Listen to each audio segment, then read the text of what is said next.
इन्डियनहरूको जुन किसिमको अतिक्रमण छ त्यो अतिक्रमणबाट वाक्क भएर चिनिया अतिक्रमणलाई स्वीकार्य मान्ने ग्राह्य मान्न खोज्यौँ भनेदेखि त त्यो तावाबाट खसेर भोग्रामा धरेको चाहिँ पुरा हुन्छ। चिनिया राजदूतले हाम्रो नेपालको प्रधानमन्त्रीलाई भेट्दा अनि उसको चरित्र हत्या गर्ने गरी तल्लो तहका प्रेम कहानीका चाहिँ दृश्यलाई प्रस्तुत गर्ने शैलीमा त्यस्ता किसिमका चाहिँ हिन्दी गीतहरूको पृष्ठभूमिमा अनि घरि केपी शर्मा ओलीको अनुहार घरि चाहिँ चिनिया राजदूत ज्याङ्सीको अनुहार देखाउँदै जुन अशिष्ट अमर्यादित र असंस्कृत होइन त्यस्तो किसिमको शैली जुन चाहिँ इन्डियन मिडियाले देखायो त्यो जति भर्सना गरे पनि कम थियो। 7-7 वर्षको कुरालाई राख्न खोजेपछि इन्डिया चाहिँ एकदमै आगो भएर मलाई निकाल्न खोज्यो भन्ने प्रधानमन्त्रीको जिकिर। क्याबिनेटले नै अयोध्यापुरीमा राम जन्मको सम्भावनाको खोजी गर्ने अध्ययन समिति एउटा बनाइदिएको भएदेखि त्यसले पनि हिन्ट गर्थ्यो क्या इन्डियालाई। प्रधानमन्त्रीको क्रान्तिकारी चरित्र नै मान्छु क्या। इन्डियन समकक्षी नरेन्द्र मोदीसँग उहाँले जनकपुरमा गरेको भाषण ताजै छ। उहाँले त्यहाँ के भन्नुभएको थियो, यद्यपि संशोधन हुनसक्छ, हिजो हाम्रो नक्सामा चुच्चे थिएन, चुच्चो थपियो संशोधन गरेर भने जस्तै मलाई जानकारी भएपछि मैले चाहिँ यो कुरा उठाएँ भन्न उहाँलाई छुट छ। त्यहाँ काम गर्ने एकजना नेपाली मजदुर जुन चाहिँ बनारसमा गङ्गाजीको किनारतिर जाँदै थियो उसलाई समातेर उसको केस मुण्डन गरियो। केस मुण्डन गरेर उसको तालुमा जय श्रीराम लेखाइयो र लेखियो भनौँ न, लेखाइयो होइन लेखियो। अनि त्यति मात्रै नभएर उसलाई के भन्न लगाइयो भने कि म इन्डियामा बस्छु, म यहीँको खान्छु, मलाई यहाँ प्रश्रय दिएको छ।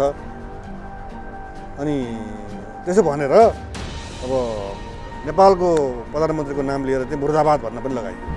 अब के त नेपालमा पनि एउटा हिन्दूले इन्डियाको अर्को हिन्दू जो नेपालमा बसेको छ उसको चाहिँ केस मुण्डन गरेर चाहिँ नेपालमा चाहिँ राम जन्मेका हुन् भनेर लेखाइदिने अध्ययन समिति बनेको भन्ने सुनियो। तर चाहिँ घोषित रूपमै निकै ठुलै विद्वानहरूलाई प्रयोग गरेर नेपाल सरकारले अध्ययन समिति बनाइहाल्नुपर्छ कि। अथवा चाहिँ केपी शर्मा ओली चाहिँ मृगौला फेरिसकेपछि त्यो मृगौलाले काम गर्दैन, उहाँ चाहिँ छिटै बितिहाल्नुहुन्छ अनि हामीले पाउँछौँ नि भन्ने आश गरेको बसेकोमा उहाँको स्वास्थ्यमा चाहिँ सुधार भइरहेको सन्दर्भले चाहिँ अब 5 वर्षै खाने पो भन्ने हिसाबले चाहिँ त्यो व्यक्तिगत रिस राख्न खोजेको हो कि संयोग पनि कस्तो पऱ्यो भने इन्डियाका चाहिँ खुफिया संयन्त्रका मान्छेहरू काठमाडौँमा आएर बस्ने उहाँहरूलाई भेटेको कुरा चाहिँ पत्र पत्रिकामा आइसक्यो, फोटो पनि आइसक्यो, प्रधानमन्त्रीले पनि थाहा पाइसक्नुभयो, उहाँले पनि थाहा पाइसक्नुभयो। मैले त के देखेँ भने बिरालोलाई ढोका थुनेर झ्याल थुनेर अनि चाहिँ कुट्न खोजियो भने जसले कुट्न खोजेको हो उसैको घाँटीमा आएर चाहिँ याक्छ।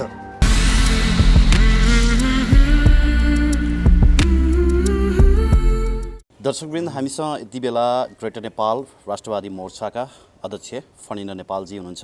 उहाँसँग हामी केही समसामयिक विषयवस्तुमा कुराकानी गर्दैछौँ। सर, यहाँलाई स्वागत छ PNBखबर.com मा। यहाँलाई धन्यवाद छ। आराम हुनुहुन्छ सर? ठिकै छु। यो पछिल्लो समय राजदूत चिनिया राजदूत यान्सी र सम्माननीय प्रधानमन्त्री केपी शर्मा ओलीको विषयमा जुन कुराहरू भारतीय मिडियामा आए त्यसको बारेमा तपाईँहरूले विरोध जनाउनु भएको थियो, एउटा विज्ञप्ति पनि जारी गर्नुभएको थियो होइन? खासमा कुन हिसाबले तपाईँहरूले त्यसलाई विरोध जनाउनु भयो? एउटा चाहिँ अब इन्डियनहरूले नेपालमा माइक्रो म्यानेजमेन्ट गरिरहेका छन् र त्यसमा उनीहरू एकाधिकार खोज्छन् र नेपालमा हाम्रो मात्रै प्रभुत्व छ, हामी मात्रै नेपालको चाहिँ राजनीति प्रशासन सम्पूर्ण कुरामा हाम्रो दिलचस्पी छ, अरूको चाहिँ चासो हुनु हुँदैन भन्ने उनीहरूको एकतर्फी सोच थियो होइन। र त्यसलाई चाहिँ अब चिनिया राजदूतको सक्रियता र उपस्थितिले एक किसिमले भन्नुहुन्छ भने अब सेयर लिन खोजेको पनि देखियो कि चिनिया पक्षले पनि। यद्यपि ग्रेटर नेपाल राष्ट्रवादी मोर्चाले जहिले पनि भन्ने गरेको छ कि हामीले चाहिँ चीन र इन्डियासँग इक्वि डिस्टेन्समा रहेर समदूरीमा रहेर व्यवहार गर्नुपर्छ। तर हामीले इतिहास पल्टायौँ भने हाम्रो तत्कालीन राजा त्रिभुवन दिल्ली गएर फर्किसकेपछि इन्डियनहरूले निजी सचिवको रूपमा अनि नेपालको चाहिँ क्याबिनेटमा समेत उनीहरूकै प्रतिनिधि रहेर चाहिँ माइनिटिङ गर्ने समेत त्यहाँबाट सुरुवात भएको चाहिँ माइक्रो म्यानेजमेन्टको इन्डियनहरूको श्रृङ्खला चाहिँ कायम हुँदै आइरहेको सन्दर्भ थियो होइन।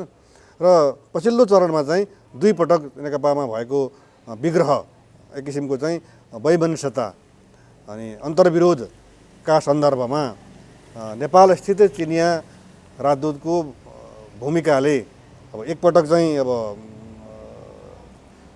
के भन्ने अब सुलह भयो पार्टीभित्र नेकपाभित्र होइन, तर त्यो फेरि धेरै लामो समयसम्म रहेन, फेरि चर्कियो, फेरि उहाँको सक्रियता देखियो।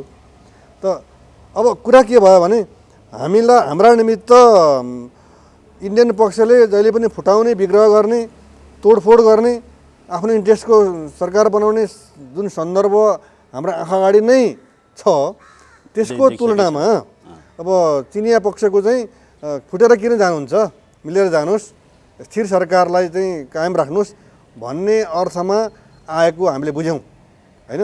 त्यो एक किसिमले सकारात्मक हुँदै पनि हाम्रो आन्तरिक राजनीतिमा अब त्यो किसिमको भूमिका पनि हाम्रो निमित्त शोभादायी अथवा चाहिँ हाम्रा निम्ति ग्राह्य कुरा होइन। किनभने अब तावामा राखिएको चाहिँ माछा एकदम जिउँदै माछा हालिएको, तर चाहिँ अब तावाबाट खस्यो, तर कहाँ खस्यो?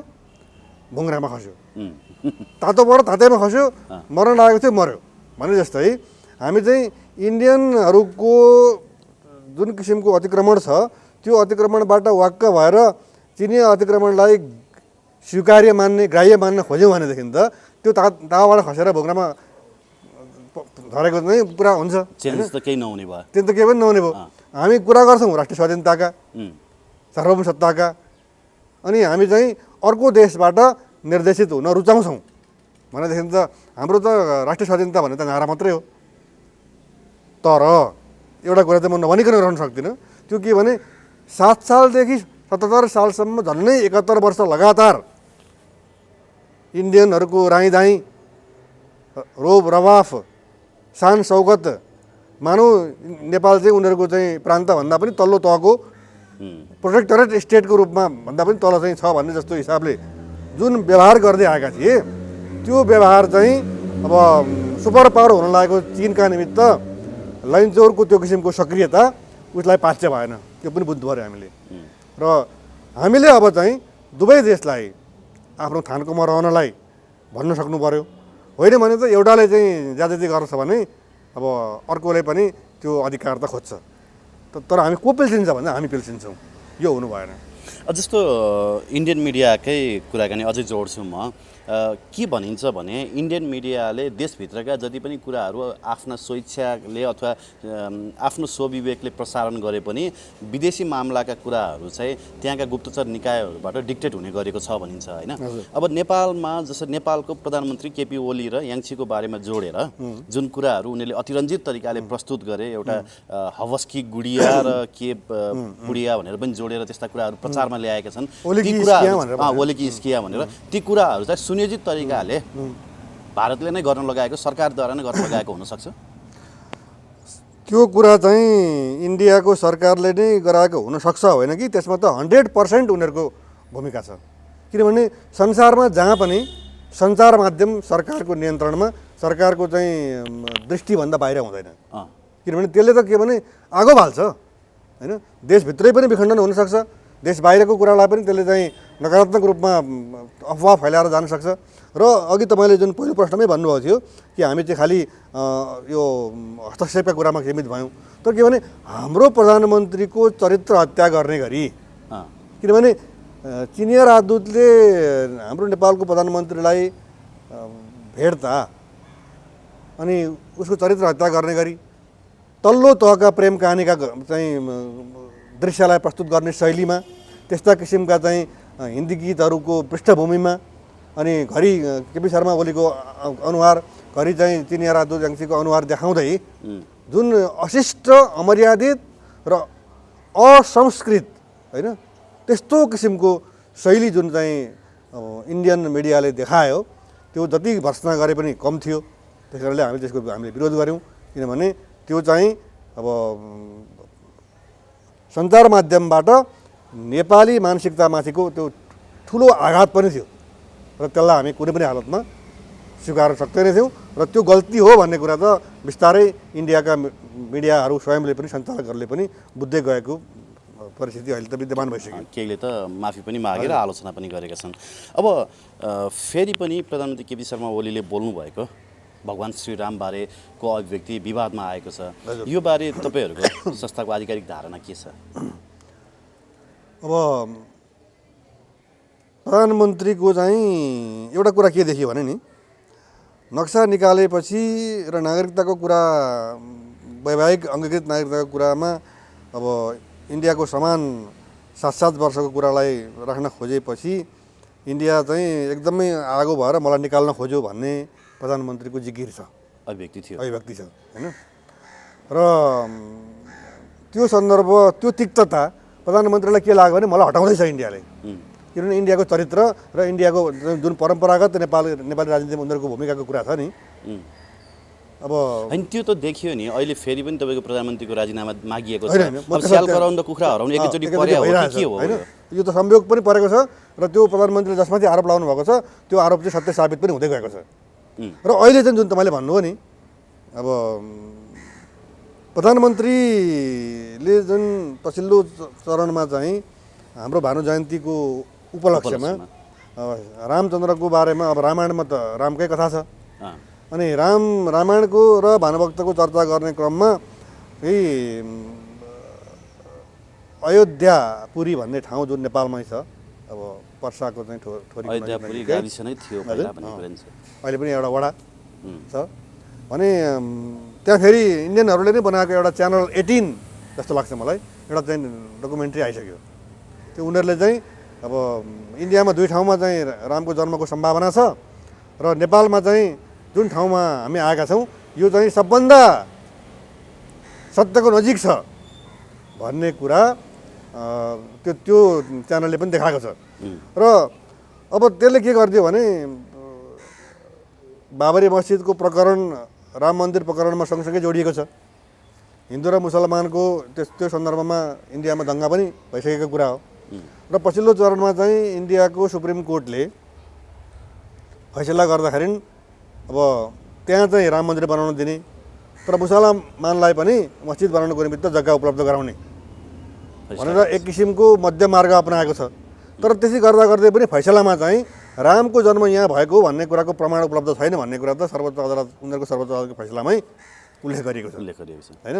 फेरि यो कुरा चाहिँ त्रेता युगको कुरा हो होइन, महाभारतभन्दा पनि अगाडि। अब प्रमाण उपलब्ध नभएको तर नेपालको अयोध्यापुरीमा चाहिँ धेरै किसिमका प्रमाणहरू उपलब्ध देखिएको सन्दर्भ र त्यसमा हाम्रो प्रधानमन्त्रीले एउटा चाहिँ साहसपूर्वक भन्छु म त्यसलाई कि यद्यपि कसैले चाहिँ जोरी खोजेको, न्यु खोजेको, कुटनीतिक मर्यादा उल्लङ्घन गरेको, शिष्टता नागेको पनि भनेका छन्। हाम्रो प्रधानमन्त्रीले के भन्नुभयो भने सांस्कृतिक अतिक्रमण गर्दै अयोध्यामा, इन्डियाको अयोध्यामा चाहिँ रामको जन्म भएको भनेर हाम्रो अयोध्यापुरीको मौलिकतालाई व्यवस्था गर्ने किसिमको कुरा चाहिँ ब्रिटिस इन्डिया कालमै भयो। ब्रिटिसहरूले नै त्यो चाहिँ त्यो काम गरे भनेर एउटा अध्ययनको विषय उहाँले चाहिँ एउटा अध्याय खोलिदिनु भयो उहाँले। जस्तो प्रधानमन्त्रीलाई धेरैले उल्ली बिल्ली के लाउँछन् भने बेसारको कुराले पनि डाक्टर केपी शर्मा ओली अथवा बेसार शर्मा ओली पनि भने कतिले होइन एकदमै धेरै आलोचना गरे। तर प्रधानमन्त्रीको यो कुराले उहाँ अध्ययनशील हुनुहुँदो रहेछ भन्ने कुरा त प्रमाणित भयो नि होइन। यो कुरा उहाँले पार्टीभित्र पनि योभन्दा पहिले पनि उठाउनु भएको भन्ने कुरा आज मात्रै हामीले थोरै जानकारी गऱ्यौँ। उहाँले अनायासै बोल्नु भएको होइन, यो कुरा म समय आएपछि बोल्छु भनेर चाहिँ राख्नु भएको रहेछ होइन। हजुर होइन, उहाँको अध्ययनशीलता चाहिँ देखियो र ज्ञान अथवा जिज्ञासा उहाँलाई चाहिँ कम्युनिजममा मात्रै होइन कि धार्मिक कुरामा पनि जिज्ञासा रहेछ भन्ने कुरा देखियो। तर उहाँले एउटा कुरा चाहिँ के भने जस्तो बेसारको कुरा गर्नुभयो नि, बेसारको कुरा नराम्रो होइन नि, एन्टिबायोटिक एउटा चाहिँ राम्रो घरेलु दबाई हो एकदमै। तर उहाँले त्यो कुरा चाहिँ स्वास्थ्य मन्त्री मार्फत अनि अथवा यो कुरा पनि संस्कृति मन्त्री मार्फत अथवा उहाँलाई नै इच्छा थियो भनेदेखि चाहिँ प्रधानमन्त्रीकै निर्देशनमा चाहिँ अयोध्यापुरीमा रामचन्द्रको जन्मका चाहिँ सम्भावनाहरू अथवा चाहिँ प्रामाणिक कुराहरू के छन् भनेर एउटा अध्ययन समिति बनाइदिएको भएदेखि त्यसै पनि बुझिन्थ्यो क्या कुरा। तर प्रधानमन्त्री बाहेक अरूले बोलेको भए त यो कुरा यति ठुलो बहसको इस्यु त बन्दैन थियो नि होइन। क्याबिनेटले नै अयोध्यापुरीमा राम जन्मको सम्भावनाको खोजी गर्ने अध्ययन समिति एउटा बनाइदिएको भएदेखि त्यसले पनि हिन्ट गर्थ्यो क्या इन्डियालाई होइन। तर कुरा के भयो भने हाम्रोमा चाहिँ अब जति पनि कुराहरू आउँछन् सबै प्रधानमन्त्रीले बोलिदिने, त्यो उहाँलाई एउटा एक किसिमको चाहिँ प्रचारको मोह पनि भयो होइन। तर के भने उहाँले चाहिँ सर्वथा गलत कुरा गर्नुभएको हो र इन्डियासँग जोरी खोज्नुभएको हो भन्ने कुरा चाहिँ कमसेकम ग्रेटर नेपाल राष्ट्रिय मोर्चाले मान्दैन। बरु के भने उहाँको इन्डियाको दादागिरीका विरुद्ध एक किसिमको पौठाजोरी खेल्ने साहस देखाउनु पनि हामी नेपालीका निमित्त इन्डियाले निरन्तर हामीलाई थिचोमिचो गरिरहेको सन्दर्भमा त्यसलाई चाहिँ म एउटा क्रान्तिकारी प्रधानमन्त्रीको क्रान्तिकारी चरित्र नै मान्छु क्या म। योभन्दा अगाडिका कुनै पनि शासकहरूमा त्यो किसिमको दम्भ थिएन होइन, दम्भ थियो र दबेको थियो। दबेको थियो। अब राम नै नेपालमा जन्मेको भन्न सक्ने हैसियत त सायद कसले राखेका थिए होला नि त। लजिकल प्रमाणहरू त धेरै व्यक्तिहरूले पेश गरे नि अहिले। होइन, यो विषयमा त कुरा उठेकै थिएन नि। थिएन नि होइन। तर अब हेर्नु है, प्रधानमन्त्री केपी शर्मा ओली समक्ष एक दुईवटा नैतिक प्रश्नहरू खडा भए। एउटा चाहिँ के भने उहाँले हिन्दू र मुसलमानका बिचको द्वन्द्वलाई अगाडि बढाउनुको निमित्त ढोका खोलिदिनु भयो। के भयो त भन्दा अयोध्यामा जहाँ मस्जिद के अरे बाबरी मस्जिद थियो, राम भत्काएर चाहिँ राम मन्दिर बनाउने जुन क्रम सुरु भएको छ र त्यसले अहिले त तपाईँ थाहा पाउनुभयो नि त, त्यहाँ त बुद्धिस्टहरूको पनि हाम्रो चाहिँ प्रजातिक वस्तुहरू फेला पर्यो, हामी छोड्दैनौँ भन्छ। अब त्यहाँ त बुद्धिस्टहरूको, हिन्दूको र मुस्लिमको त्रिपक्षीय भिडन्त चाहिँ त्यो क्षेत्रमा देखियो। त्यो कसले खोल्यो? त्यो चाहिँ मोर्चा भन्दा त हाम्रो प्रधानमन्त्रीले खोल्नु हो। त्यसको त अन्तर्राष्ट्रिय चाहिँ सन्दर्भ जोडिन सक्छ। अर्को अहम महत्त्वको कुरा चाहिँ के आयो भने इन्डियन समकक्षी नरेन्द्र मोदीसँग उहाँले जनकपुरमा गरेको भाषण त ताजै छ। उहाँले त्यहाँ के भन्नुभएको थियो? यद्यपि संशोधन हुनसक्छ, हिजो हाम्रो नक्सामा चुच्चै थिएन, चुच्चो थपियो संशोधन गरेर भने जस्तै मलाई जानकारी भएपछि मैले चाहिँ यो कुरा उठाएँ भन्न उहाँलाई छुट छ। तर अब नैतिक प्रश्न के खडा भयो भने हिजोसम्म विवाह पञ्चमीमा अयोध्याबाट राम चाहिँ जन्ती लिएर सीतासँग विवाह गर्न आउने परम्परा आजसम्म छ, कायम छ। अबको विवाह पञ्चमीमा कहाँबाट आउँछ? नेपालको अयोध्याबाट चाहिँ जानु पर्यो, जानकी मन्दिरमा जाने हो कि अथवा चाहिँ अयोध्याबाट आयो भने त्यसलाई कसरी रोक्ने? यो प्रश्न गम्भीर रूपमा उठ्छ कि। अभियसली हामी तपाईँको कुरामा एकदमै सहमत छौँ होइन। तर अब हामीले हाम्रै नेपालको अयोध्याबाट पनि जन्ती लान सुरु त गर्नुपर्छ नि। जन्तीहरूको बिचमा द्वन्द्व हुने भयो नि त। के इन्डियाले अब अयोध्याबाट त्यहाँका चाहिँ हिन्दूहरूले अब विवाह पञ्चमीमा रामलाई बेहुलो बनाएर चाहिँ सीतालाई लिनको निमित्त विवाह गर्नको निमित्त जन्तीहरू आउँदैन नि त। तिनलाई सिमानामा रोक्नु पऱ्यो नि त। यता अयोध्याको जन्ती गइसकेपछि त जन्तीको बिचमा अब एउटी बेहुलीलाई कसले लाने? अब अयोध्याले लाने कि नेपालको अयोध्यापुरीले लाने कि इन्डियाबाट अयोध्याबाट आएकोले लाने? हेर्नुहोस् त, एउटा द्वन्द्व खडा हो कि भएन? अब यो अयोध्याको विषय प्रधानमन्त्रीकै मुखबाट अभिव्यक्त भइसकेपछि हिजो मात्रै बनारसमा एकजना नेपालीमाथि दुर्व्यवहार गरिएको छ। हजुर। होइन, कपाल मुण्डन गरेर चाहिँ श्रीराम लेख्न लाएर केपी ओली मुर्दाबाद समेत भन्न लगाइएको छ। यो विषयलाई कसरी लिनुभएको छ? हामीले आज भर्खरै तपाईँ आउनुभन्दा अलिकति अगाडि मात्रै एउटा विज्ञप्ति जारी गरिसकेका छौँ नेपाल राष्ट्रिय मोर्चाको तर्फबाट। त्यो विज्ञप्तिको सार चाहिँ के हो भने त्यहाँ काम गर्ने एकजना नेपाली मजदुर जुन चाहिँ बनारसमा गङ्गाजीको किनारतिर जाँदै थियो, उसलाई समातेर उसको केश मुण्डन गरियो। केश मुण्डन गरेर उसको तालुमा जय श्रीराम लेखाइयो र लेखियो, भनौँ न, लेखाइयो होइन, लेखियो। अनि त्यति मात्रै नभएर उसलाई के भन्न लगाइयो भने कि म इन्डियामा बस्छु, म यहीँको खान्छु, मलाई यहाँ प्रश्रय दिएको छ। अनि त्यसो भनेर अब नेपालको प्रधानमन्त्रीको नाम लिएर चाहिँ मुर्दाबाद भन्न पनि लगाइयो। अब कुरा कहाँ उठ्यो भनेदेखि अहिलेसम्म केपी ओली प्रधानमन्त्री भइसकेर नक्सा हामीले पनि जारी गरिसकेपछि अनि नागरिकता विधेयकका कुरामा चाहिँ 7-7 वर्षको प्रावधानलाई राख्ने भन्ने कुरा आइसकेपछि र पछिल्लो चरणमा चाहिँ यो श्रीरामको चाहिँ प्रसङ्ग उठिसकेपछि यी विभिन्न सन्दर्भले सरकारका बिचमा द्वन्द्व र संवादहीनताको स्थिति देखिएको सन्दर्भ थियो। त अब जनस्तरमा गयो, किनभने त्यहाँको जनताले हाम्रो नेपाली नागरिक जुन मजदुरको रूपमा थियो त्यहाँ उसको चाहिँ केश मुण्डन गरेर चाहिँ अनि त्यस्तो भन्न लगाइयो। अब कुरा के उठ्छ भने इन्डियामा जति नेपाली छन् नि काम गर्न गएका त्योभन्दा बढी अहिलेको चाहिँ इन्डियाको रक्षा मन्त्री जो गृहमन्त्री पनि थिए अघिल्लो सरकारको पालामा उनले गृहमन्त्री हुँदा भनेको कुरा के हो भने नेपालमा 1 करोडभन्दा बढी हाम्रा नागरिकहरू छन्, इन्डियन सिटिजनहरू छन् जो चाहिँ नागरिकता लिएर बसेका छन् उहाँको भनाइ। अनि ती कहाँ खान्छन्, ती कहाँ सास फेर्छन्, ती कहाँ बस्छन्? 48 लाखले त नागरिकता लिइसके भनेर पनि उनले भनेका थिए होइन। भनेपछि अब के त नेपालमा पनि एउटा हिन्दूले इन्डियाको अर्को हिन्दू जो नेपालमा बसेको छ उसको चाहिँ केस मुण्डन गरेर चाहिँ नेपालमा चाहिँ राम जन्मेका हुन् भनेर लेखाइदिने। र हाम्रो भनाइ त्यो हाम्रो विज्ञप्तिमा के छ भने यो चाहिँ नेपालका के अरे इन्डियाका मात्रै होइन, हामीले भनेका छौँ नेपालका पनि होइन, हिन्दूहरू चाहिँ क्रिस्चियनहरूको पैसा खाएर क्रिस्चियन मिसनरीको लोभमा परेर त्यो धार्मिक द्वन्द्व, त्यो पनि एउटै सम्प्रदाय एउटै धर्मका बिचमा, अब दुईवटा देशको बिचमा चाहिँ अब इन्डियाका चाहिँ राम मान्नेहरू एकापट्टि भए, हाम्रोमा राम छ भन्ने भए, अझ नेपालमा चाहिँ हिन्दू धर्म मान्ने र रामलाई मान्नेहरू चाहिँ रामको जन्म नेपालमा भएको हो र हामी चाहिँ खास चाहिँ रामका चेला त हामी हौँ। राम त जहाँको भए पनि एउटै हुनु, भगवान् त एउटै हो होइन। भगवान्को जन्म नै दुई ठाउँमा देखाइयो अब होइन। भनेपछि अब धार्मिक द्वन्द्व चाहिँ एउटै धर्मको बिचमा दुईवटा देशको बिचमा चाहिँ द्वन्द्व सिर्जना भयो कि केपी ओली पनि यसको कारक हुन्छन्। उहाँ नै कारक हो त, त्यो त उहाँले समन गर्नु पऱ्यो नि त। यो त यसको चाहिँ उहाँले यो फ्रन्ट खोलेपछि यो मोर्चा खोलेपछि त्यो मोर्चालाई व्यवस्थित गर्ने काम पनि उहाँकै हो।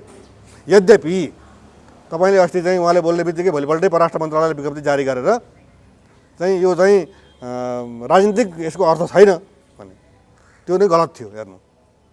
किनभने ब्रिटिसहरूले सांस्कृतिक अतिक्रमण, अथवा उहाँले त इन्डिया शब्द प्रयोग गर्नुभएको छ, इन्डियाले सांस्कृतिक अतिक्रमण गरेको हाम्रो चाहिँ अयोध्यामा छ रामचन्द्र जन्म भन्ने अर्थमा उहाँले चाहिँ राजनीतिक कुरै गर्नुभएको छ।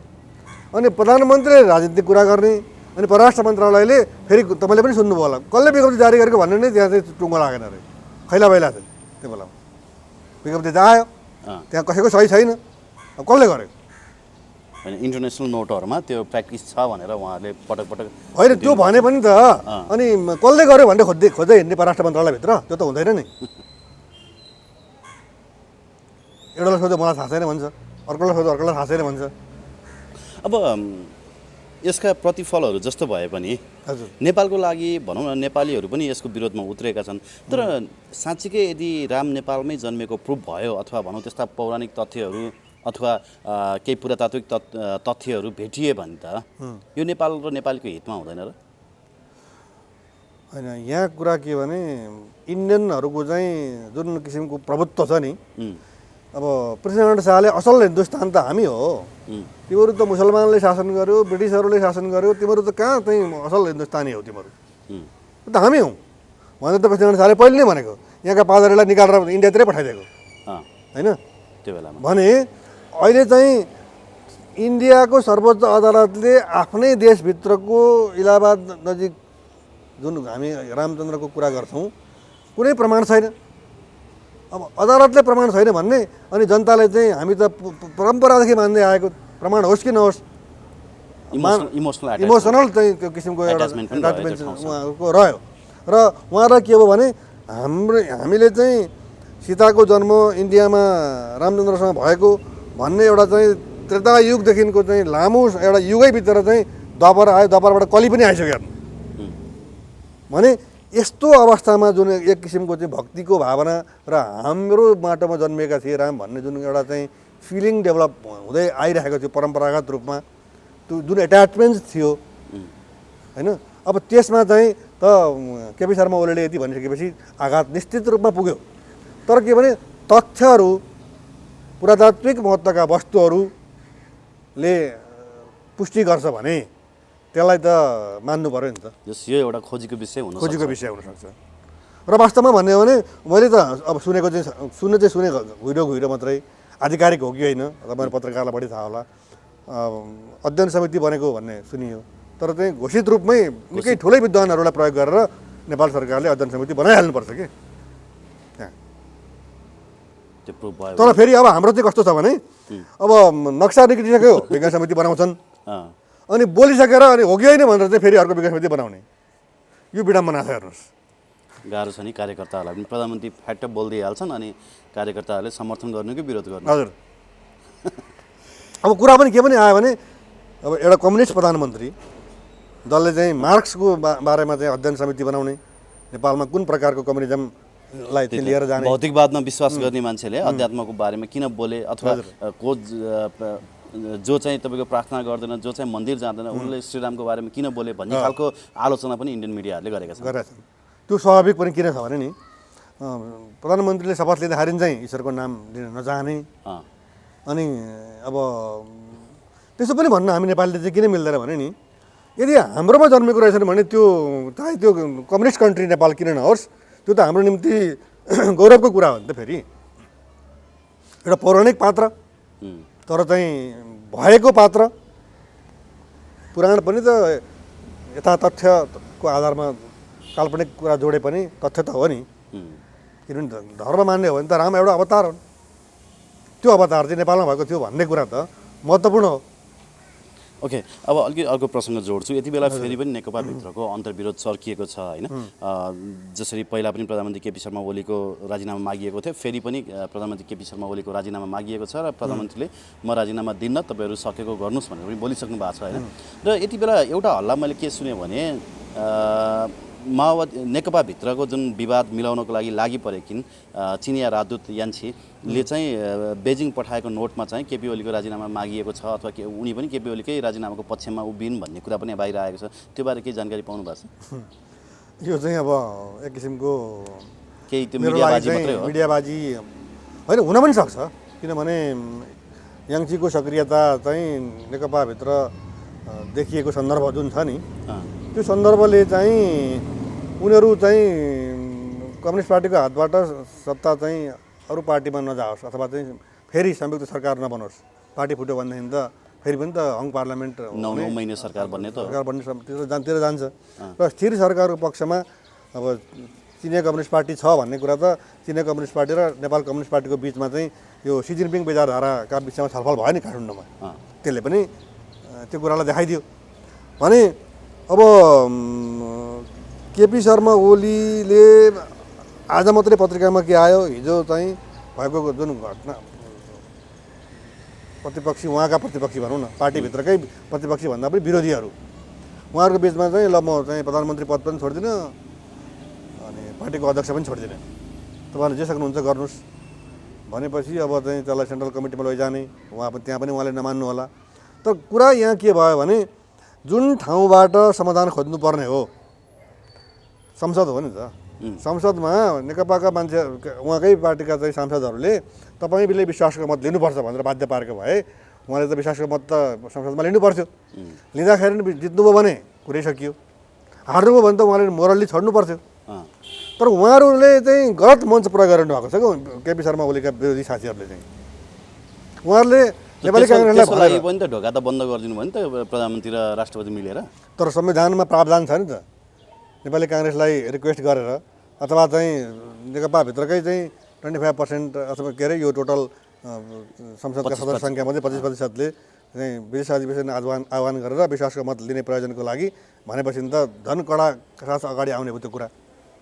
तर त्यतापट्टि नगएर उहाँहरू चाहिँ अब एक किसिमको के भन्ने, अब मोलतोल भन्ने कि अथवा चाहिँ भागभण्डा नमिलेको अर्थमा भन्ने कि अथवा चाहिँ केपी शर्मा ओली चाहिँ मृगौला फेरिसकेपछि त्यो मृगौलाले काम गर्दैन, उहाँ चाहिँ छिटै बितिहाल्नुहुन्छ अनि हामीले पाउँछौँ नि भन्ने आश गरेको बसेकोमा उहाँको स्वास्थ्यमा चाहिँ सुधार भइरहेको सन्दर्भले चाहिँ अब 5 वर्षै खाने भयो भन्ने हिसाबले चाहिँ त्यो व्यक्तिगत रिस राख्न खोजेको हो कि, अब यो कुरा प्रष्ट भएर आउनु पऱ्यो नि त। उहाँहरूले चाहिँ के भने पार्टीले भनेको मानेन, यो त उहाँको आन्तरिक कुरा हो। उहाँ नेकपा भन्ने पार्टीको चाहिँ खिचातानीमा 3 करोड जनतालाई किन दुःख पाउने? जस्तो यति बेला विश्वव्यापी कोभिड क्राइसिस चलिरहेको बेलामा यति बेला प्रधानमन्त्री हटाउने, हेरफेर गर्ने अथवा पार्टी अध्यक्ष हेरफेर गर्ने भन्दा पनि साँच्चै नै नेकपासँग मोरालिटी हुन्थ्यो, नैतिकता हुन्थ्यो भने त उनीहरूले चाहिँ प्रधानमन्त्रीलाई बरु कसरी सहयोग गर्ने र जनतालाई कसरी सेवा गर्ने तर्फ ध्यान दिनुपर्ने होइन र भने। हेर्नु न, मैले चाहिँ एउटा स्ट्याटस पनि लेखेँ। मैले के भनेको थिएँ भने जसले केपी ओलीको विरोध गरिरहनु भएको छ नेकपाभित्र उहाँहरूले चाहिँ केपी शर्मा ओलीले इन्डियाको कालापानीमा रहेको अर्धसैनिक बल हटाउनु यसले प्रयासै गरेन। यो नागरिकता विधेयक पनि गफ मात्रै हो, नक्सामा राखेको कुरा पनि खालि एकछिनलाई देखाउनको लागि मात्रै हो। सेना हट्ने कुनै छैन, हाम्रो सेनालाई लगेर त्यहाँ नागरिकता बाँड्ने पनि त उहाँहरू नै हो नि खास त। नागरिकता बाँड्ने कुरामा पनि अब उहाँहरूको भूमिका त खोजिँदैछ होइन। कसले कुन कुन समयमा कति कति चाहिँ अब अङ्गीकृत नागरिकता बाँडेका रहेछन् त्यो कुराको पनि फेरि बाहिर आउँछ। त यस्ता अहम महत्त्वका सवालहरूका सन्दर्भमा केपी ओलीसँग चाहिँ पार्टीको चाहिँ धेरै ठुलो डिफरेन्सेस आयो। उहाँले राष्ट्रिय महत्त्वका कुराहरूलाई चाहिँ बाइपास गर्दै जान खोज्नुभयो। यो देशका निमित्त घातक छ र हामी चाहिँ राष्ट्रवादी मुद्दा लिएर राष्ट्रिय स्वाधीनतालाई अझ सुदृढ गर्दै जान चाहन्छौँ भनेर आउनुभएको भए त्यसको अहम महत्त्व हुन्थ्यो।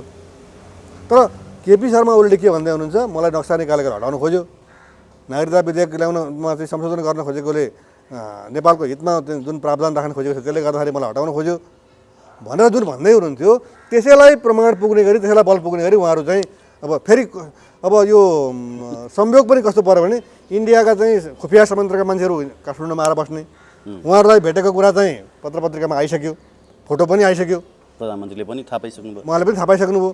अनि उहाँले जुन आरोप लगाइरहनु भएको हो त्यो आरोप सिद्ध हुने गरी उहाँहरू चाहिँ इन्डियाको खुफिया संयन्त्रसँग भेटघाट पनि गरिरहनु भएको छ। र ओली विरुद्धको चाहिँ जुन एमसिसी विरुद्धको जुन जुलुस हो त्यसलाई चाहिँ ओली विरुद्धको र इन्डियाको समर्थनमा निक्लेको जुलुस हो भन्ने अर्थमा इन्डियाले चाहिँ व्याख्या गरेको पनि समाचारहरूमा देखियो।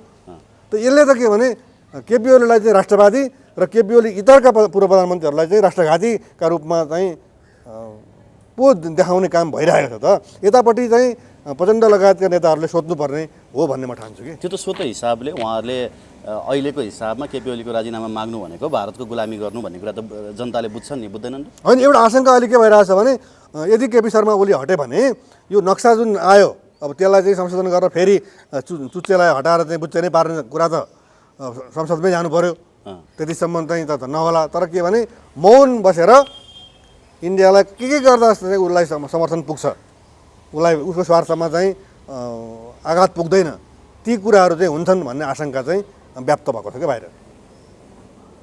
अब यो विवाद साम्य होला जस्तो लाग्छ लाग्दैन तपाईँलाई? मैले त के देखेँ भने बिरालोलाई ढोका थुनेर झ्याल थुनेर अनि चाहिँ कुट्न खोजियो भने जसले कुट्न खोजेको हो उसैको घाँटीमा आएर चाहिँ याक्छ भनेपछि सम्मानजनक पदमा रहेको व्यक्तिलाई तपाईँको आशय कतै हजुर जसरी माधव कुमार नेपाल चाहिँ आफ्नो मोबाइलमा अख्तियारको स्क्रिनसट बोकेर हिँडिरहेका छन् रे, त्यही हिसाबले उहाँहरूलाई भित्र जाकिने भन्नेतिरको आशय त होइन मेरो? हजुर होइन, म चाहिँ के भन्छु भने म त के भने प्रधानमन्त्रीमाथि त ठुलै असहयोग भयो नि त। कुनै पनि हालतले तपाईँले छाड्नै पर्छ भनिसकेपछि उहाँलाई पनि के भने इगोमा हट गर्यो कि अब प्रधानमन्त्रीको, अब म जे पनि गर्छु भन्नेतिर जानुभयो भने भोलि उहाँले त के भने अब तत्काल उहाँले चाहिँ 24 घन्टाभित्रमा अब अध्यादेश ल्याएर चाहिँ पार्टी चाहिँ एउटा एक ठाउँमा मात्रै भनौँ न पार्टीमा पार्टीमध्ये 40% भयो भने पुग्ने भनेर चाहिँ त्यो प्रावधान राख्ने, अथवा किन 40% 25% मात्रै स्वार्थमा अगाडि बढ्नु छ भने 25% जसले पुर्याउँछ पार्टी के अरे सांसदहरूको उसमा अथवा चाहिँ पार्टीमा भन्यो भने त्यो त तुरुन्तै के अरे लागिहाल्छ। अब यो बेलामा केपी ओलीले तपाईँले भने जस्तै अध्यादेश ल्याएर आफ्नो कुर्सी बचाउनुतिर लाग्नुभन्दा साँच्चीकै भ्रष्टाचारी ठहरिएका यी नेताहरूलाई चाहिँ झ्यापै जेल हाले त झन् देशको पक्षमा हुन्थ्यो होला नि, होइन? हुन्थ्यो, तर के भने एउटा कुरा के भने हामीले ग्रेटर नेपाल राष्ट्रवादी मोर्चाले प्रधानमन्त्री केपी शर्मा ओलीले उठाएका राष्ट्रियतासँग सम्बन्धित अहम महत्त्वका प्रश्नहरूमा हामीले चाहिँ उहाँलाई समर्थन गरेको। तर यसको अर्थ संस्थागत रूपमा भ्रष्टाचार जसरी बढेर गएको छ, तपाईँ पत्रिका हेर्नुहोस् एकदमै होइन, तपाईँ स्थानीय निकायका कुरा गर्नुहोस्, इभन हाम्रो चाहिँ पूर्व प्रधानमन्त्री माधव कुमार नेपालले पनि स्थानीय निकायमा भ्रष्टाचार कति छ भनेर भनेको छ। अहिलेको सभामुख चाहिँ अग्नि सापकोटाले पनि के अरे स्थानीय निकायमा गयो भने अब चाहिँ स्थानीय निकाय खाली हुन्छ भनेको छ। भने यो किसिमको भ्रष्टाचारलाई संस्थागत गर्ने काम त त्यो अधिकार त पूर्व प्रधानमन्त्रीहरूमा छैन नि त, त्यो त प्रधानमन्त्रीसँगै छ नि। त उहाँले त्यो मोरल हैसियत नै राख्नुहुन्न कि। मैले तपाईँलाई चाहिँ कुनै चिजमा तपाईँलाई म चरित्रहीन भन्छु भने नि म चरित्रवान हुनुपर्छ कि। म मैले तपाईँलाई भ्रष्टाचारी भन्छु भने म सदाचारी हुनुपर्छ, म तपाईँलाई अनैतिक भन्छु भने म अनैतिक हुनुपर्छ। तर म अनैतिक हुने अनि तपाईँलाई अनैतिक भन्ने, यस्तो हुन्छ। हेर्नुहोस्, चोरी आउँला तपाईँतिर छ, अरू 3टा आउँला मतिर छ, त्यो पनि सोच्नुपर्छ। नेपालमा प्रायः सबै नेताहरूको प्रवृत्ति यही नै छ नि। हजुर। हस् सर, निकै महत्त्वपूर्ण संवाद गऱ्यौँ, धन्यवाद दिन चाहन्छु। अब यो महत्त्वपूर्ण विषयमा फेरि मलाई चाहिँ आफ्ना विचार राख्ने अवसर दिनुभयो। अब यसका निमित्त म व्यक्तिगत रूपमा अब युवराजजीप्रति र संस्थागत रूपमा तपाईँको PNP टेलिभिजनप्रति आभारी छु। धन्यवाद।